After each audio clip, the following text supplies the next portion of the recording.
guess it's my turn. But I'm going to have to take you down the little road first. You got to go back about 23 years. Okay. 23 years driving on a frozen road in Alaska. My wife and I, not my girlfriend. That was the night before. I had two beautiful boys. I was happy. Had the hunters, fishermen, somebody to work on a car with. I didn't know they'd cost me a lot of money. They still do. I remember looking at my wife, tear in her eye. I said, I'm pretty happy. 2 boys, wonderful. I want a daughter. I said, what's the chances? 2 boys, fighter pilot, pulling a lot of G's. I want a daughter. All right, we'll try again. Alaskan cold night. So Natty was born up in Alaska. We had a beautiful daughter. Little roly thing. Just loved her right away. Knowing that she's going to do great things, become a great woman. And every father, mother, I'm sure you're sitting out there, you have kids, and you look at the milestones. The milestones your kids do. Get through school, become a Catholic, get baptized, graduate, go to college. I had one little extra advantage. I had a daughter that became an officer in the United States Navy. And more so, to honor me, she's going to wear the wings of the United States Naval Aviation. Very proud.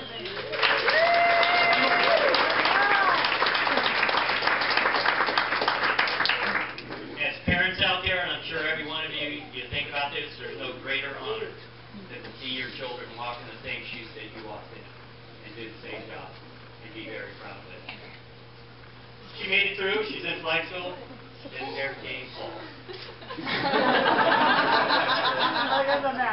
Before flight school. Not only that, he's wearing a goofy uniform today. I'm not part of the chair force. As you notice, the Air Force, we set the standard for dressing well when we're out rolling.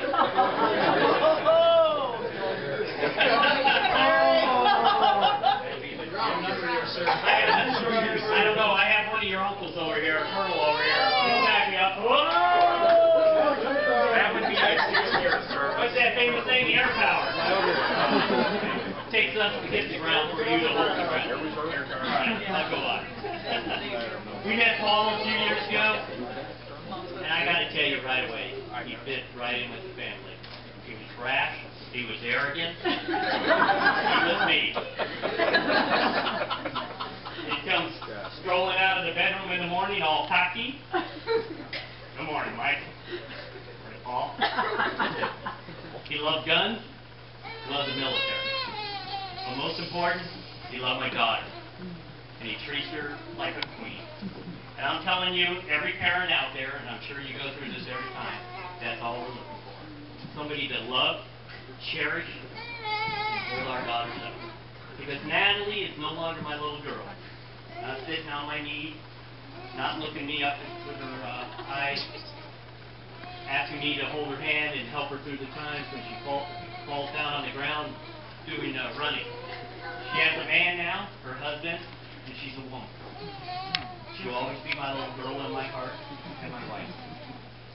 But tonight we're honoring them. And I wish you would join me now to a toast to Paul and Natalie Meehan.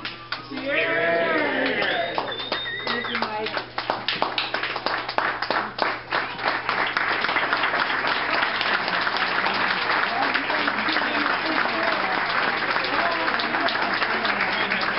Only Italians do it, man to man. I'm sorry.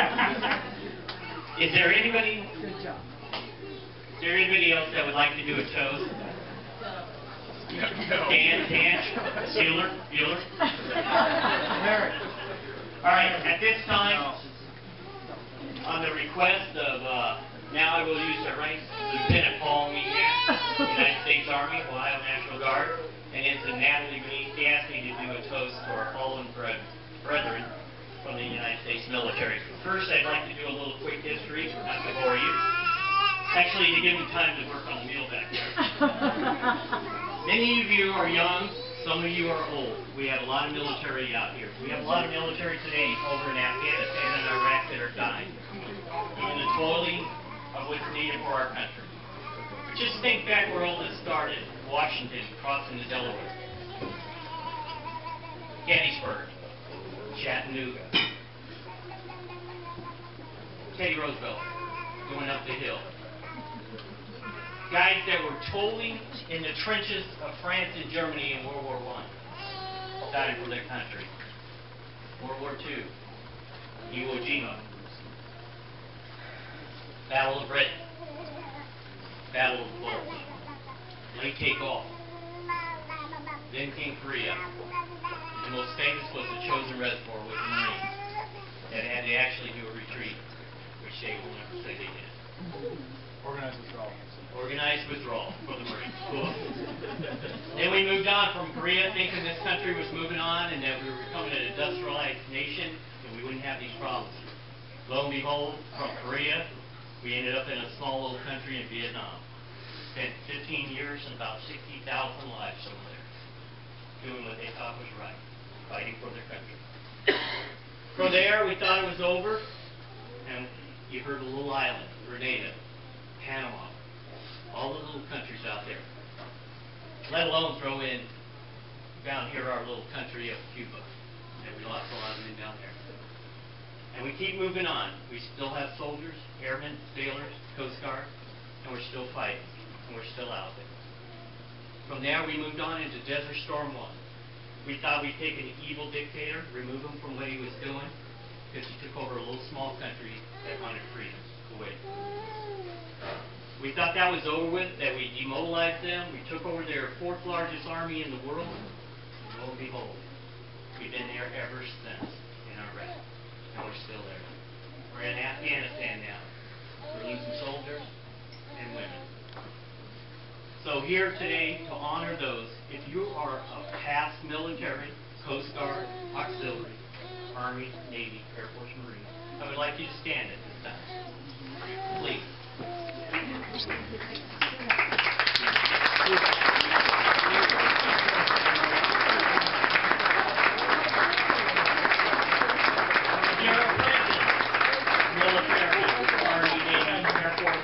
Coast Guard, Auxiliary, Merchant Marine. Ladies and gentlemen, to the United States of America, the greatest country in the world, for what we do, please give me a toast for all those people. Cheers. Cheers. Yes. Cool. Now that we've gotten through all the toasts, now's the time to feed you. Put on the bags. We're going to head off. But first we're going to let the brand new bride and groom, Paul and Natalie Meehan, they're going to be first, followed by their entourage today for dinner, followed by the rest of us. So enjoy. Bar is open, the champagne's over here, and have a good night. Thanks.